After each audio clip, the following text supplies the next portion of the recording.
Hello, good morning, everyone. Oh, it's kind of blurry. Jessica Miller here. It is Saturday. Welcome to my page. We are going to talk about jury trial number 10 today. Hopefully it's not so blurry on your end. It looks really blurry. Just the quality is not that great. So I'm just going to, yeah.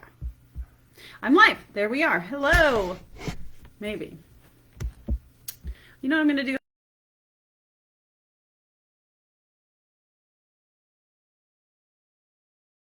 Welcome to my page, Jessica Miller here. We're going to talk about my 10th jury trial this Saturday morning.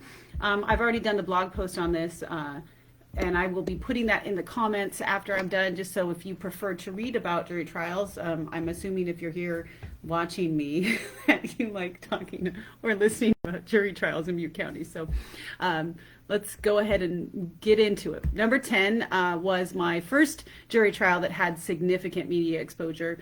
It involved a victim who went onto a property that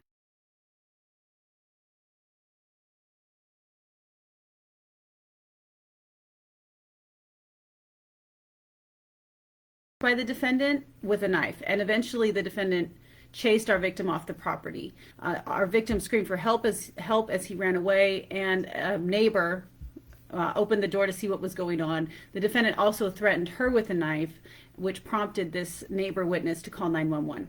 Another neighbor came outside, and our victim hid behind that victim, and this neighbor was also threatened by a knife. So this went to trial. And the defendant decided to represent himself in pro per, meaning that he was his own lawyer. And he claimed that he was acting in self-defense. He took the knife, and he said that the knife was used for urban and wilderness survival. And he said he was using the knife against an aggressive dog that was being used as a weapon by the victim. All of the witnesses were in agreement, though, that the dog was not acting aggressively, even after the dog had been stabbed in the mouth by the defendant. One of the more interesting parts of this jury trial was that our pro per defendant had drawn a self-representation of what he believed the dog to look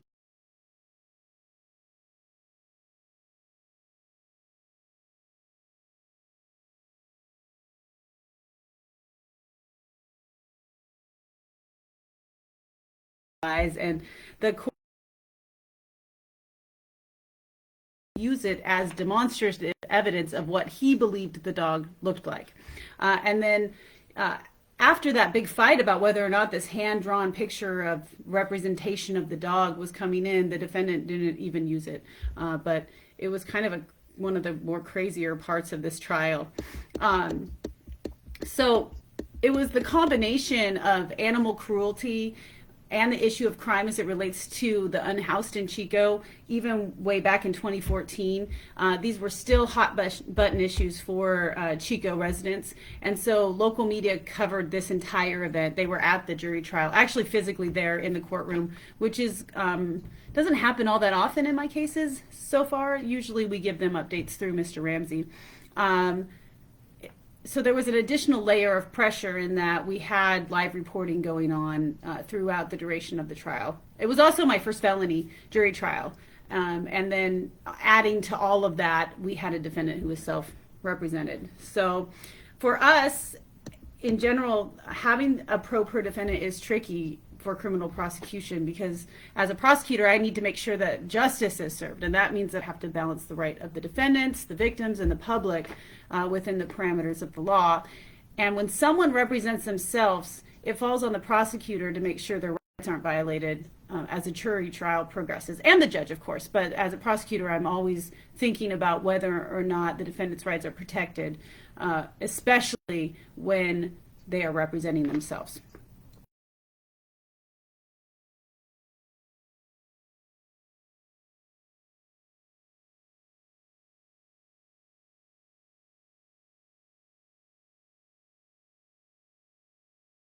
Have to start over again, or the case is over, just depending on what happened. Jury selection in this case went longer than anticipated, and I felt like the jury panel here was getting impatient with the process. And so, against my instincts, I did not use a peremptory challenge on one of the jurors, and that ultimately was a costly mistake in this case. This particular juror that I was concerned about was she reminded me of a really good friend of mine's grandmother, and I had grown up around this woman. I loved her as a grandmother. She's this little old lady, but she was unable to make hard decisions about wrongdoing. She's just too nice, and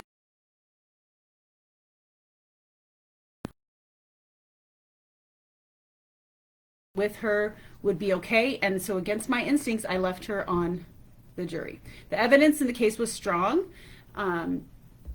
And so I was confident that I would be able to sway her. So we conducted closing arguments last thing on the last day of trial. So we go up to like 4:30, we finish closing arguments, and then the jury goes home, and they're going to start deliberations the next morning. And this juror that I was concerned about showed up the next day with an ice chest full of food for her fellow jury members. The sweetest thing I've ever seen. Big ice chest, like she was prepared to feed the other 11 people. But when I saw that, I knew it was going to be a problem. So she ended up hanging the jurors, and it was 11 for guilt, 1 for innocence. And my instinct had been right, and I had just ignored it. So now every single time I start jury selection, I think of this case and this woman. She reminds me that I need to trust my gut at the beginning, and to not get swayed by pressures maybe to get jury selection done, or we're taking too long, or those other outside pressures that would make it so that I would compromise on who I'm going to have on a particular jury. So it was a hard lesson that I learned in this case, but it was worthwhile because in the future I've had multiple instances where I've thought of this case and said, nope, I've got to get this person off my jury, no matter what kind of pressure I'm getting from the court, from the public, from my office, to get jury selection done quickly. Now, that being said, I should also let you know that we tend to be rather efficient in Butte County at selecting our jury. The longest I've ever gone is 2 weeks, and that was during COVID with a homicide. But usually for this kind of case, we can get a jury within a day.